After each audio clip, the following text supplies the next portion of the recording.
तो शुरू करते हैं आज की हमारी प्रस्तुति मूर्ति।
ওমা, তুমি এখনো ঘুমাওনি?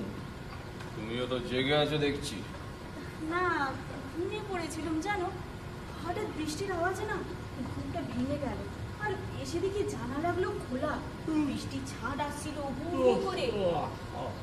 তুমি ঘুমোবে না? না, ঘুমটা ঠিক আসছে না। কটা বাজে বলো তো? এই তো রাত 2টো বাজে। তোমার কি কাজ শেষ? তোমার কি মনে হয় এখনো কি কিছু বাকি আছে? পাগল, আমি তোমায় বলবো কাজ শেষ হয়েছে কি হয়নি? তুমি তো বলবে ম্যাডাম, কারণ তুমি তো আমার শ্রেষ্ঠ সমালোচক।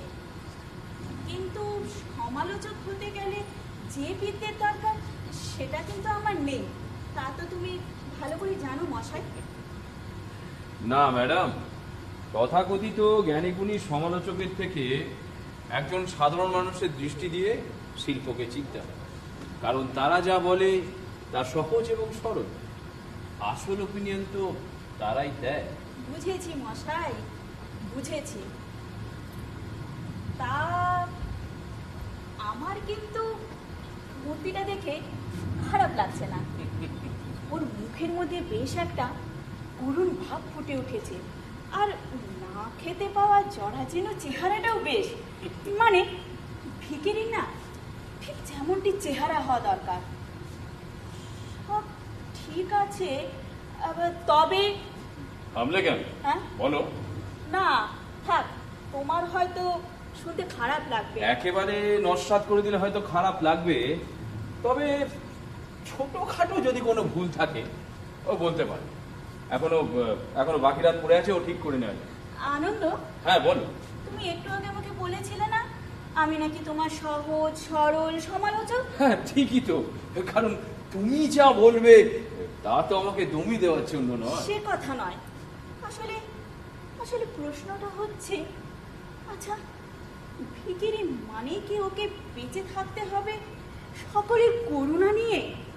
ভিখিরি মানেই কি ওকে হতে হবে সকলের অবজ্ঞার পাত্র? তোমার কথার মানেটা ঠিক বুঝলাম না।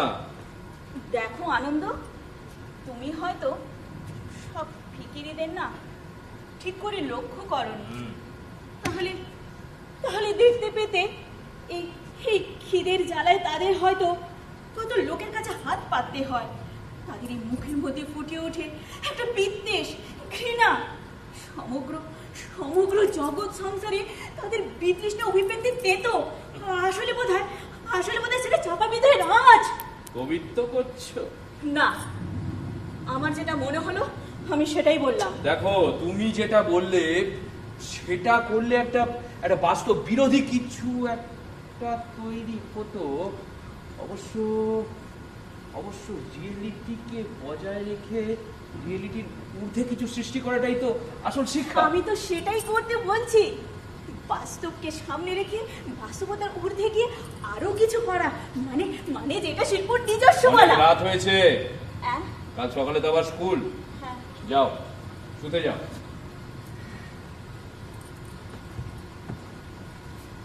বলছি তুমি কি এ ঘরেই থাকবে? প্লিজ, আজকে রাত্রে, যদিও এরপরে তেমন বিশেষ কিছু কাজ হাতে নেই। কথাটা কিন্তু আমি আমার জন্য বলিনি।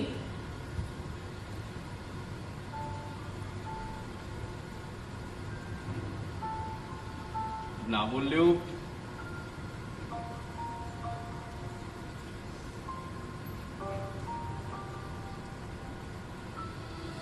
আমি বুঝতে পারি ম্যাডাম, আমি জানি আমার জন্য তোমার সুন্দর রাতগুলো নষ্ট হয়ে যাচ্ছে।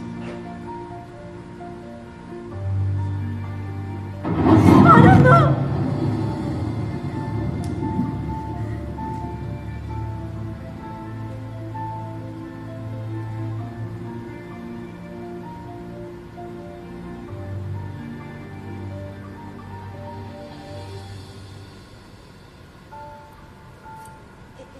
এসব এসব আজে বাজে চিন্তা ছাড়ো। ও হ্যাঁ আনন্দ, কাল সকালেই তো এই মূর্তিটা ডেলিভারি দিতে হবে। হ্যাঁ হ্যাঁ হ্যাঁ, ওরা লোক পাঠিয়ে দেবে বলছে। তুমি দেখে নিও শিবা, আমার এই কাজটাকে সকলেই অ্যাপ্রিসিয়েট করবে। তোমার ধারণা ভুল।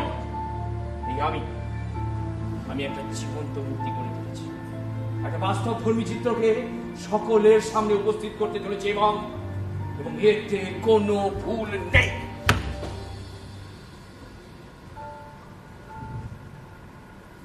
ও কি, তুমি চলে যাচ্ছ? আমি এখানে থাকলে তুমি সমানে কথা বলে যাবে, তোমার একটু বিশ্রামের দরকার।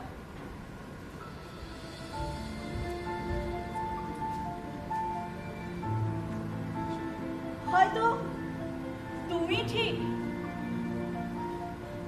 আমি ভুল। যাই হোক, এই নিয়ে রাত দুপুরে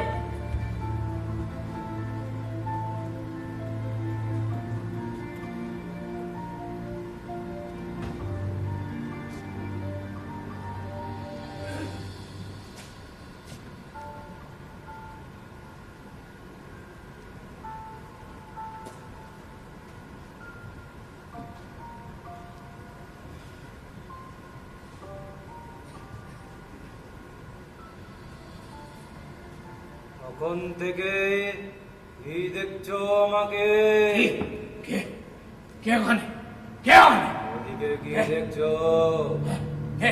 এদিকে তাকাও, এদিকে। আমায় চিনতে পারছো না? আশ্চর্য, তুমি তুমি কথা বলছো, কিন্তু কিন্তু তুমি তো একটা মূর্তি। সেই তুমি কি করে মানুষের মতো কথা বলছো? আমি তো কিছু বুঝতে পারছি না। তুমি কিছুই বুঝতে পারবে না, কারণ তোমাদের মূর্তি যতই কেন জীবন্ত করে তোলো, সে যদি জীবিত মানুষের মতো কথা বলে তাহলে তোমরা অবাক হয়ে যাবে, তাই না? তুমি কি আমাকে অলৌকিক কিছু বিশ্বাস করতে বলছো? মানে মানে ভূত প্রেত এই ধরনের কেন? কিছু? একটু আগেই তো তুমি তোমার স্ত্রীকে বললে তুমি জীবন্ত কিছু সৃষ্টি করেছো। তার মানে নিশ্চয়ই এই নয় যে আমাকে কিছু ভৌতিক ব্যাপারে বিশ্বাস চুপ করতে করো। কথা জোড়াতালি দিয়ে আসল সত্যিটাকে ঢাকা দেবার চেষ্টা করো না। আসল সত্যিটা কি? তোমরা সৃষ্টি করো নিজের স্বার্থে, নিজের আনন্দে, কিন্তু তোমরা বুঝতে চাও না যে তারও দুঃখ আছে, ব্যথা আছে, কারণ ওখানে তোমাদের সব থেকে বড় দুর্বলতা। দুর্বলতা? কিসের দুর্বলতা? নিষ্পাণ মূর্তি যদি কথা বলতে শুরু করে তবে সে হবে সোচ্চার। তোমরা চাও না সে সোচ্চার হোক, নিজেকে প্রকাশ করো। এইসব অবান্তর সব ঘটনা ঘটে চলেছে, সব ভৌতিক ঘটনা। আমি স্বপ্ন দেখি না, কোনোটাই নয়। তার মানে তুমি প্রাণ ফিরে পেয়েছো? তার মানে তুমি সত্যি? হ্যাঁ, আগামীকালে সূর্যোদয়ের মতন নিশ্চিত সত্য। তার মানে আমি যে গ্রিক ভাস্কর পিটুইলিয়ান, আর তুমি আমার হাতের তৈরি শ্রেষ্ঠ শিল্পকর্ম রূপকথার জায়গা। থামো। অমনি লোকের চোখ দুটো চকচক করে উঠলো, তাই না? লোক কিসের? যশের, অর্থের। যশের লোক প্রত্যেকটা শিল্পীরই হয়, আর অর্থের। কিন্তু আমাকে দেখিয়ে যশ বা অর্থ পাওয়ার মতন কি কাজ তুমি করেছো শিল্পী? আরে, আমার মূর্তি কথা বলছে।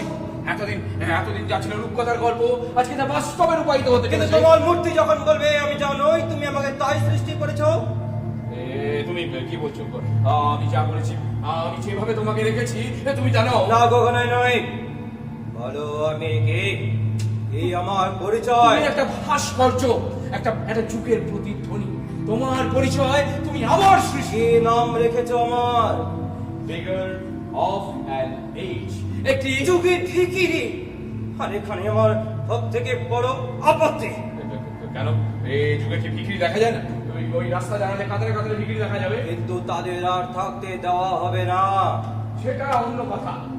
দাঁড়িয়ে দাঁড়িয়ে দাঁড়িয়ে দাঁড়িয়ে আমার পা ব্যথা হয়ে গেছে। তা তুমি কি চাও? আমি একটু বসবো। বসবে? তুমি পারবে বসতে? বলুন তো, আমি স্তবের নই। ঠিক আছে তুমি বসো।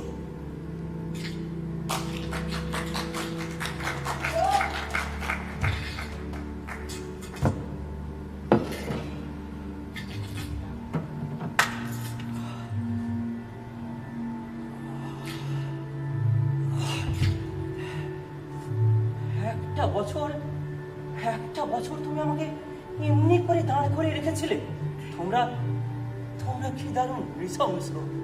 তাছাড়া তোমার রুচিরও না ঠিক প্রশংসা করতে পারছি না। কেন? আরে এটা কি পরিয়ে দিয়েছো? তেল চিটচিটে ময়লা একটা জামা। খুবই রিয়েলিস্টিক। আজকালকার ভিখিরিরা বেকেরে এছাড়া আমার কি আর অন্য কোনো পরিচয় নেই? তোমার অন্য পরিচয় তা আমার জানা নেই। যার সবকিছু জানো না তার রূপ দেবার চেষ্টা কি তোমার স্পর্ধা নয়? তুমি আমার কিছুই জানো না। আমি কি আর আমি কোথা থেকে এসেছি? আমি যতটুকু জানি তুমি ওই রাস্তার মোড়ে দাঁড়িয়ে ভিক্ষা করতে। আর তুমি এটাও জানো ভিক্ষে করতে করতে একদিন সাধারণ ওই পাশের তলায় চলে গেছিল। সেই স্মৃতি তো আমাকে তোমার এই রূপদানের অনুপ্রেরণা সেটা তো দিয়েছে। পরিণতি। উৎসের সম্মান না করেই তুমি পরিণতি রূপ দিতে চাইছো। তাহলে আমি কি কিছু ভুল করেছি? আগা গোড়া ভুল করেছো। যেমন? তাহলে একটা গল্প বলবো, তুমি শুনবে? কি মুশকিলের মধ্যে আবার গল্প করতে কেন? গেল? শুনতে ভালো লাগবে না? না ঠিক আছে, তুমি বলো, শুনবো। আচ্ছা, তুমি ওই ধলেশ্বরীর নাম শুনেছ? ধলেশ্বরী? হ্যাঁ, ধলেশ্বরী নদী তীরে পিসিদের গ্রাম, তার দেওরের মেয়ে। সেই ধলেশ্বরীর বুকে, সেই ধলেশ্বরীর বুকে আমি ছিলাম এক দামাল ছেলে। তোমার নিশ্চয় নাম ছিল? নাম? হ্যাঁ হ্যাঁ, নাম তো একটা ছিল, কিন্তু কিন্তু কি নাম ছিল সেটা তো কিছুতেই মনে করতে পারছি। এই ধরে নাও না, আমার নাম ছিল তোমার, নয়তো ও হ্যাঁ, মনে পড়েছে, মনে পড়েছে, আমার নাম ছিল পলাশ। পলাশ? হ্যাঁ। বেশ সুন্দর নাম। জানো এই পলাশ ছুটতো, ওই আমবাগানের তলা দিয়ে, বংশী তলার চত্বর ছুঁয়ে এই ধলেশ্বরী নদী তীরে মা বগলে শুনতুম না, আর দিদির কানমলাও সয়ে গিয়েছিল। এই পলাশ, এই তুমি বোধহয় খুব দুষ্টু ছিলে। একদম না, আমি একদম দুষ্টু ছিলাম না, আমি ছিলাম দামাল, কেউ না আমাকে রুখতে পারতো না। আচ্ছা শিল্পী, তুমি কোনদিন ভাটিয়ালি শুনেছ? হ্যাঁ। ছাই শুনেছ? জ্যোৎস্না রাতে মায়ের কোলের কাজ ঘেঁষে শুয়ে রোজ শুনতে পেত ওই ধলেশ্বরীর বুকে গান ধরেছে বদর আলী।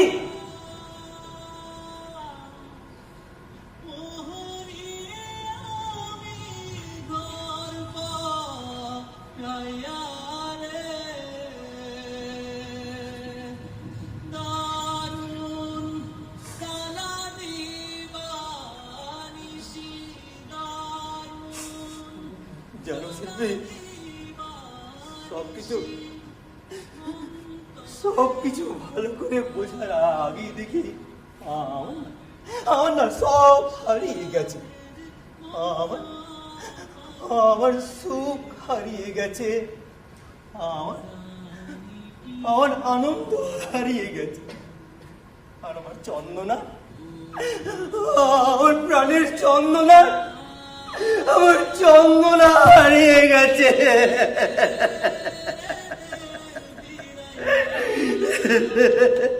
চন্দনা? সে কে? চন্দনা?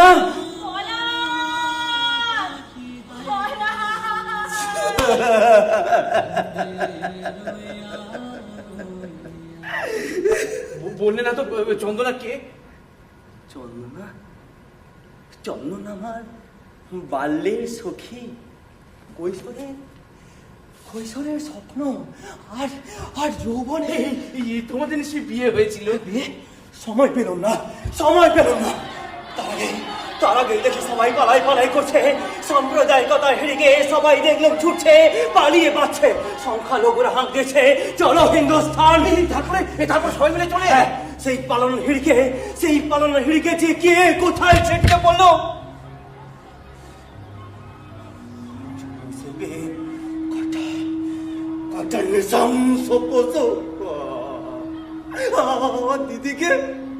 আমার দিদিকে কে ফেলেছিল?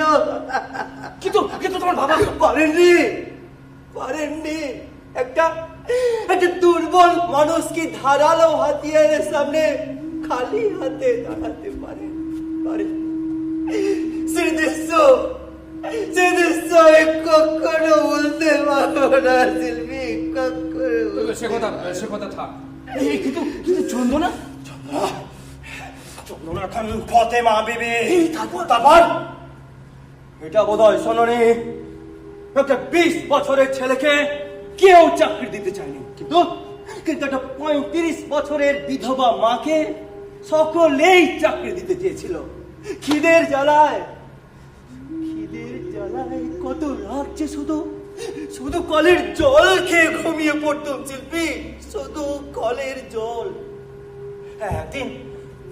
একদিন মাঝরাতে উঠে দেখি আমার পাশে না আমার মা নেই। অনেক পরে ফিরে এলে, কচড়ে ভরা খাবার। সেদিন না আমি এত সাথে কিছু বুঝিনি, কিন্তু কিন্তু আজ বুঝতে পারি সেদিন আমার মা খারাপ পথে চলে গিয়েছিলেন শিল্পী, খারাপ পথে চলে গিয়েছিলেন। তুমি থামো, তুমি চলে যাও। এই অবাক পৃথিবীতে আমাকে অনেক আগেই চুপ করে দিয়েছি, কারণ আমি সোজা পথ ছেড়ে ভুল পথে চলেছিলাম। আমার বয়সী ছেলেদের দেখতুম চুরি করছে, ছিনতাই করছে, ওয়াগন ভাঙছে, আর আমি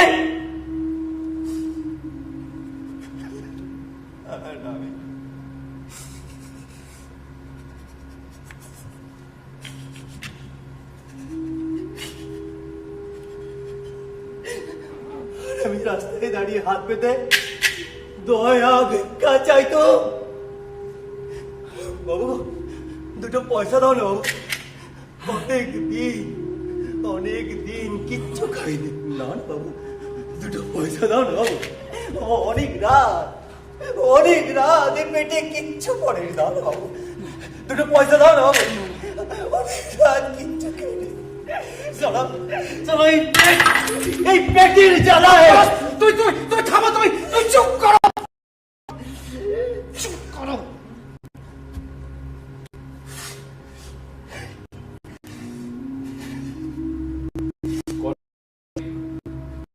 মনটা একেবারে নষ্ট হয়ে গেছে পলাশ। এই আচ্ছা পলাশ, আমি যে তোমাকে নব জন্ম দিয়েছি, আবার নতুন করে বাঁচতে শেখো। নবজন্ম? হ্যাঁ, তোমার নবজন্ম মানেই তো হাতে ভিক্ষা বান্ড। দেখ, আমি এভাবে আর জন্মাতে চাই না। আচ্ছা শিল্পী, তুমি কি এখনো মনে প্রাণে বিশ্বাস করো তোমার পরিচিত রাস্তায় পৃথিবীর সমস্ত সুখ এবং সমৃদ্ধি পেয়ে আসবে? আমি মনে প্রাণে বিশ্বাস করি সত্য, শিব আর সুন্দরের জয় অনিবার্য। সত্য, শিব, সুন্দর।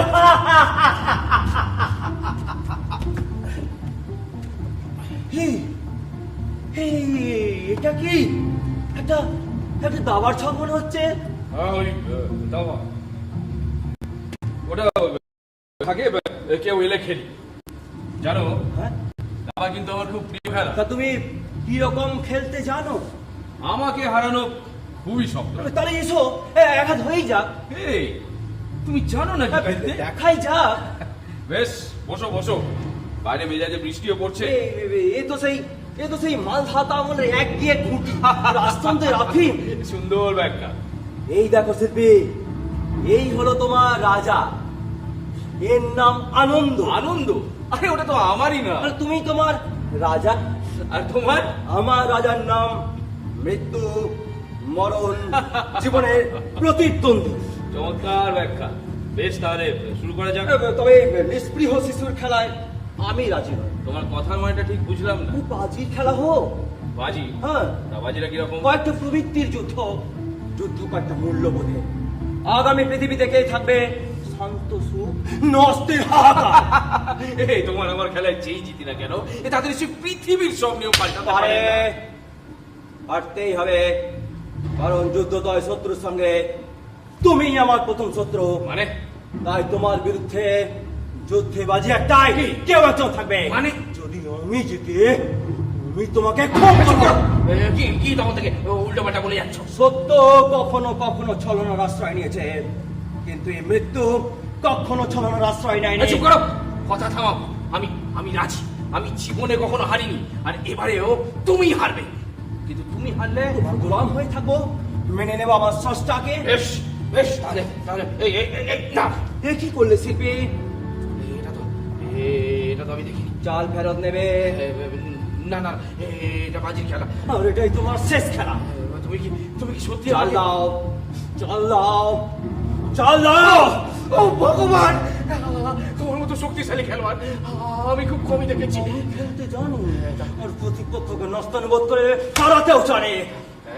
তুই যখন জানো, তাহলে মরেছিলে কেন এরকম কুকুরের মতো? কারণ তখন আমি তোমার মতন নির্বোধ ছিলাম, তাই। এই নাও শিল্পী, এই নাও। এই নাও মত। চেয়ে দেখো শিল্পী, চেয়ে দেখো, তুমি পরাজিত শিল্পী, তুমি পরাজিত, তুমি পরাজিত, তুমি পরাজিত। স্বীকার করছো? তাহলে প্রস্তুত হও। কিন্তু আমার যে বেঁচে থাকাটা খুব দরকার। আমি যে পৃথিবীর সৌন্দর্য, আনন্দ, শ্রেষ্ঠত্বের প্রতীক, আমার যে বেঁচে থাকাটা খুব দরকার। তোমার সত্তর মৃত্যু পৃথিবীর আগাম পাও না। না না না, আমি মরে গেলে এই পৃথিবীর গান যে থেমে যাবে। তুমি মরে গেলে পৃথিবীর গান থেমে গিয়ে নতুন করে বাঁচার সংগ্রামের দাম বাড়বে। তার মানে তুমি বলতে চাইছো এই ফুল, পাখি, নদীর গান, ঝর্ণার শিরশিরি এসবের কোনো প্রয়োজন নেই? কোনো দরকার নেই। অনেক গান গাওয়া হয়ে গেছে, অনেক পাখির কলকাকলি শোনা হয়ে গেছে, অনেক করকলা দেখে চোখ হেজে গেছে। এসব এসব আর ভালো লাগে না। তুমি তুমি প্রস্তুত হও। না না না, মেরো না। এই তুমি আরো ভেবে দেখো, ভেবে দেখো। আমার ভাবনার কিছু নেই। না না, ভাবনা শেষ হয়েছে না বহুকাল। না না, প্রতিজ্ঞা আমার একটাই, না না, তোমার রক্তে হাত ভিজিয়ে নতুন করে শপথ নেব। এমনি করে এই পৃথিবী থেকে একটা অর্থহীন জীবনে মৃত্যু হোক, জন্ম হোক একটা নতুন পৃথিবী, এক নতুন অভিযান।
বলতে পারো আমি নিজেকে চিনতে পেরেছি। একটু পরেই যে ওরা মূর্তিটা নিতে আসবে, ভোর হতে বেশি দেরি নেই। নিয়ে যেত কি? তোমার সৃষ্টি। না না না না না, ওরা নিয়ে যেত আমার মূর্খতাকে, ওরা নিয়ে যেত আমার অজ্ঞতাকে। আনন্দ, আনন্দ। তুমি ঠিকই বলেছিলে শিব। তোমার সহজ সরল দৃষ্টি দিয়ে তুমি যা দেখতে পেয়েছিলে আমি তা পারিনি। কারণ আমার চোখে লাগানো ছিল অহংকারের চশমা, যেটা দিয়ে কেবল আমি দিনের আকাশটাকেই দেখেছি। দেখতে পাইনি আলোর গভীরে লুকিয়ে থাকা অজস্র তারাদের। আমি দেখতে পাইনি। কি বলবে ওদের? বলে দিও, এই অর্বাচীন শিল্পী একটি মাটির মূর্তি করেছিল, কিন্তু ওদের প্রাণ দিতে পারেনি। প্রাণ দিতে পারেনি শিবা, প্রাণ দিতে পারেনি। না আনন্দ না, তুমি কিছুতেই হেরে যেতে পারো না আনন্দ, কিছুতেই না। তুমি ফিরিয়ে দিতে পারো না ওদের বিমুখ করে, কিছুতেই না। আনন্দ তুমি কিছুতেই হারতে পারো না। তুমি আবার সৃষ্টি করবে। এই আনন্দ তুমি ওঠো, আনন্দ তুমি ওঠো, তুমি আবার সৃষ্টি করবে আনন্দ। আমি আবার সৃষ্টি তুমি আবার সৃষ্টি করো। আমি আবার সৃষ্টি করবো। আমি কোনোদিন হারিনি। এরপরে আমি হারার কথা ভাবতে পারি না। আমি আবার তৈরি করবো। আমি আবার তৈরি করবো।